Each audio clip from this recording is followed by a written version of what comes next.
Hello everyone, ये है job requirement Assam government की तरफ से असम वालों के लिए।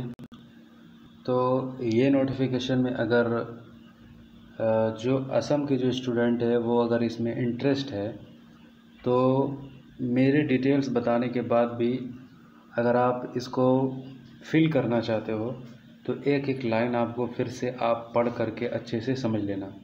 वैसे मैं बहुत एक एक लाइन डीपली तो मैं नहीं बताऊंगा, कॉम्प्रिहेंसिव तौर पर वीडियो को मैं रखने की कोशिश करूंगा। तो अगर आप इसको भरना चाहते हो तो आप एक एक लाइन इसको अच्छे से आपको पढ़ना पड़ेगा, ठीक है। तो ये नोटिफिकेशन है असम गवर्नमेंट की तरफ से, office of the chairman state level police requirement board Assam. तो उन्हीं के वेबसाइट से मैंने ये डाउनलोड किया है, ठीक है। तो एक एक इन्फॉर्मेशन ये उन्हीं का है। आप अगर भरना चाहते हैं इस फॉर्म को तो आपको एक एक लाइन अच्छे से पढ़ना है, ठीक है। तो आप देखें ये एडवर्टाइजमेंट पहले समझ लें कि application are invited for eligible candidate for filling up the following vacant post under transport department Assam. Application must be submitted online through SLPRB and will be the received with effect from the 27/2020. The last date receiving application 8/8/2020। तो ये applicable है, invited किया जा रहा है। जो post vacant है, जो भी कैंडिडेट इसमें इंटरेस्ट है उसके लिए उस क्राइटेरिया को फुलफ़िल करना है और ये पोस्ट आप ऑनलाइन सबमिट कर सकते हैं SLPRB, ठीक है। ये एक वेबसाइट है, यहाँ पर आप वेबसाइट का आप देख सकते हैं, यहाँ पर नाम दिया हुआ है www.slprbassam.in, ठीक है। तो इस वेबसाइट पर जा कर के आप इस फॉर्म को फिल कर सकते हो, ठीक है। तो इसकी शुरुआत कब से है? ये 20/7/2020 यानी कि 20 जुलाई 7वां महीना 2020 से ये फॉर्म आप भर सकते हो। यानी कि आज 16 तारीख है, तो आज मैं 4 दिन पहले ही ये नोटिफिकेशन आपको दे रहा हूँ। 20 तारीख को आप ये भर सकते हो और इसका लास्ट डेट है 8/8/2020, ठीक है। 8 तारीख 8वां महीना 2020 यानी अगस्त तक, 8 अगस्त तक आपके पास टाइम है इस फॉर्म को फिल करने के लिए, अगर आप इंटरेस्टेड है तो, ठीक है।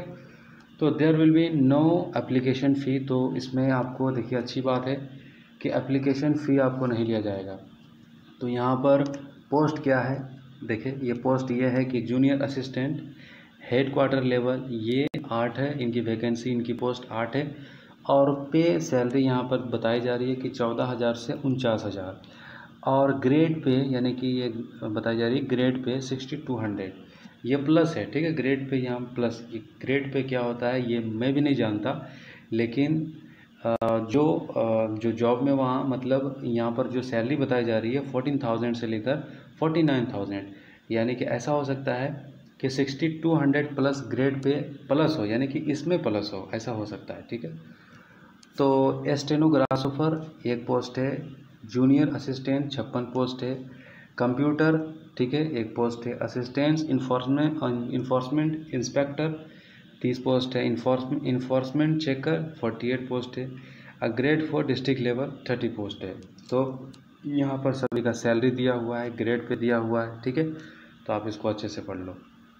तो अंदर directorate of inland water transport Assam, तो ये इनके अंदर में भी कुछ जॉब है। देखिए junior assistant 13, assistant commercial officer 1, junior assistant 24, ये डिस्ट्रिक्ट लेवल का है, machinist 4, fitter helper 8, electrical wireman 1। तो यहाँ पर सैलरी दिया गया है, ग्रेड पे भी दिया गया है, ठीक है। तो other allowances as admissible under the rule will be the additional. तो और भी जितने अलाउंसेस है, फैसिलिटीज़ है, वो अंडर रूल के अंदर जो है उनको प्रोवाइड कराया जाएगा।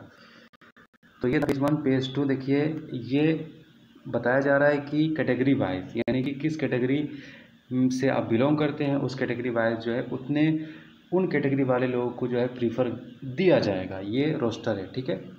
दूसरी बात है, तो ये हो गया, तो ये भी रोस्टर है कैटेगरी। तो एलिजिबिलिटी क्राइटेरिया क्या है? एलिजिबिलिटी क्राइटेरिया ये है कि the candidate must satisfy the following criteria. तो नेशनलिटी होनी चाहिए, तो ऑफ कोर्स आप नेशनलिटी फुलफिल करते हैं। एज 38 साल से ज़्यादा नहीं होनी चाहिए, ठीक है, और 18 साल से कम नहीं। तो ये है, ठीक है। तो सॉरी, इंटरनेट फ्लश छोड़ दिया, बंद कर लें। तो ये 18 साल से ज़्यादा नहीं होनी चाहिए, 18 से कम नहीं होनी चाहिए। और डिटेल्स आप इसको पढ़ लें। रिलैक्सेशन है वो शेड्यूल कास्ट के लिए, ठीक है, शेड्यूल ट्राइब्स के लिए रिलैक्सेशन है, एज में कुछ ज़्यादा रिलैक्सेबल उनको दिया गया है, ठीक है।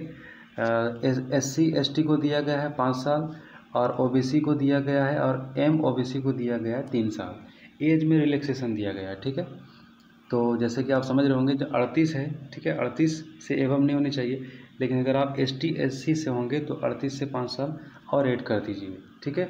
और वैसे 38 से ज़्यादा नहीं होनी चाहिए, तो अगर आप OBC से या MOBC से हैं तो फिर आपको तो 3+ और एडिट कर सकते हैं, ठीक है। जनरल कैटेगरी वाले के लिए कहा जा रहा है कि 38 से ज़्यादा नहीं हो सकता है, ठीक है। तो for the purpose of determining the age limit SLPRB will accept only the date of birth. तो यहाँ पर जहाँ पर आप फॉर्म फिलअप करेंगे, SLPRB जो वेबसाइट है, तो वही एज वाले को वो परमिट करेगा, उसको एक्सेप्ट करेगा, जो बिल्कुल सही होगा। जो मैट्रिकुलेशन में जो उनका एज होगा, जो सर्टिफिकेट में जो एज होगा, उसी को एक्सेप्ट किया जाएगा, नहीं तो वो फॉर्म ही आपका एक्सेप्ट नहीं होगा।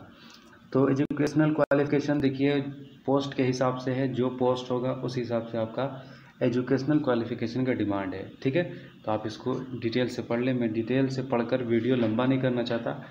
तो यहाँ पर पहला जूनियर असिस्टेंट्स, ठीक है, लेवल डिस्ट्रिक्ट लेवल है कंप्यूटर, तो इसमें जाहिर सी बात है ग्रेजुएट होनी चाहिए, आर्ट्स साइंस कॉमर्स ये सब के बारे में आपको सर्टिफिकेट ये सब्जेक्ट से आप पास आउट हुए हों, ठीक है।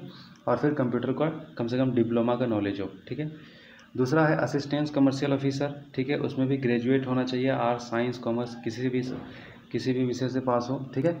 और आप एफिलेटेड हो वो यूनिवर्सिटी जहाँ से आप पास हो।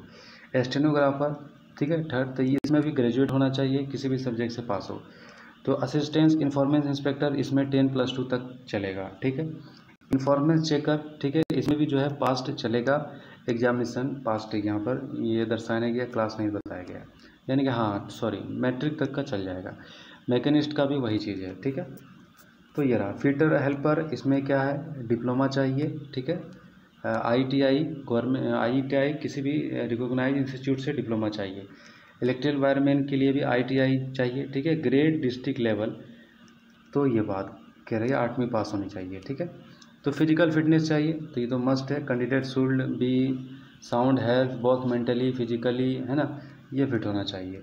हाउ टू अप्लाई कैसे करेंगे, the candidate having to required essential qualification for the post as mentioned एवं may apply for the post. तो जो भी पोस्ट है उसके हिसाब से जो क्राइटेरिया है वो उनको अप्लीकेबल होना चाहिए, ठीक है। और यहाँ कही जा रही है कि जो सबमिटिंग होगा वो first preference, second preference, third preference on so on. तो ये बताया जा रहा है कि the candidate having the required essential qualification for the post as mentioned एवं the may apply for the post by submitting their first preference, second preference, third preference, इस तरीके से उनको भरना होगा। Candidate will be the required to upload scan copies of the following. तो आपको इस तरीके से आपको सबको पता होगा, जब आप फॉर्म भरने जाएंगे तो आप कई सारे फॉर्म भर चुके होंगे, तो कैसे क्या करना है ये सारा आपको पता होगा। तो पासपोर्ट साइज फ़ोटो है, किस तरह का फ़ोटो है, ये सब चीज़ें आप यहाँ पर इसको डिटेल से आप पढ़ लें, ठीक है। मैं पढ़ के बड़ा नहीं करना चाहता, ठीक है। और अब देखिए सिग्नेचर चाहिए, ठीक है, सिग्नेचर आपको देना है। डॉक्यूमेंट्स के बारे में, क्योंकि ये गवर्नमेंट का ऑफिशियल पेज है, तो इसमें एक एक बात बिल्कुल डिटेल से होगा, ठीक है। आप इसको एक एक लाइन पढ़ ले तो फिर सब कुछ आपको क्लियर हो जाएगा।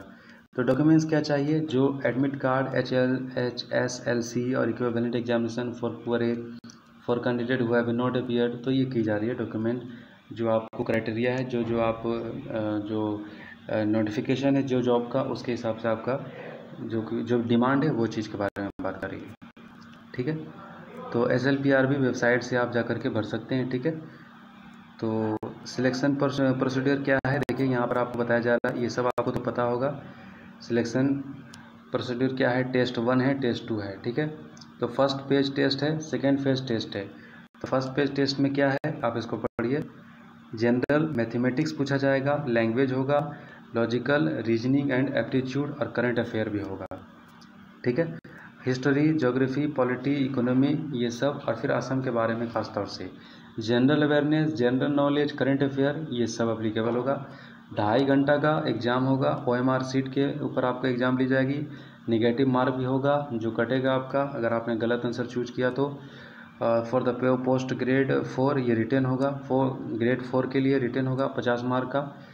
तो और इसमें जो है जनरल नॉलेज होगा, करंट अफेयर होगा, matter relating to history of Assam, cultural, polity, geography, economy, ETC of Assam, तो ये होगा। तो ये सब तो आप इतने समझदार हैं, आप लोग को तो पता होगा।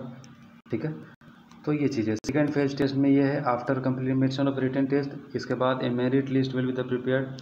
तो अब यह मेरिट लिस्ट तैयार किया जाएगा। ठीक है, सेकेंड फेज के लिए। तो test will be the computer based, तो कंप्यूटर बेस्ड जो नोटिफिकेशन था उसके लिए वो अलग होगा। ठीक है, उनका कंप्यूटर टेस्ट होगा, नॉलेज होगा, देखा चेक किया जाएगा कंप्यूटर का नॉलेज है कि नहीं। तो देखिए यहाँ मार्क्स के बारे में बात की जा रही है, तो उसके पूरा डिटेल्स दिया हुआ है यहाँ पर, इसको आप पढ़ लीजिए। ठीक है, तो biometric, candidate and security of documents. ठीक है, तो फाइनल सिलेक्शन देखिए क्या है। फर्स्ट फेज में जो है रिटन टेस्ट है 100 मार्क का, और सेकेंड फेज में है 50 मार्क का। तो 150 मार्क चाहिए जूनियर असिस्टेंट। ठीक है, बोध headquarter district level, computer assistant, commercial officer, तो इसके लिए 150 मार्क है। उसी तरीके से स्टेनोग्राफर के लिए 200 मार्क्स है, assistant enforcement inspector, enforcement checker, इसके लिए 150 मार्क है, machinist, fitter, helper, electrical wireman 150 marks इसके लिए, ग्रेड 4 के लिए 65 मार्क्स है। तो ये है टोटल पूरा पूरा आपके लिए इन्फॉर्मेशन। तो आप इसको भरना चाहते हो तो आप SLPRB वेबसाइट पर जाकर इसको भर सकते हो। तो ये आपके लिए अच्छा अवसर है। ठीक है, तो आई होप मैंने आपको पूरा डिटेल्स दे दिया, और आप इसको खुद से भी पढ़ लें। मैं स्क्रॉल कर रहा हूँ, तो ठीक है, ये रहा पूरा डिटेल्स। आई होप ये आपको हेल्प करेगा। दूसरों के लिए भी शेयर कर दीजिए, शायद किसी का भला हो जाए। Thank you.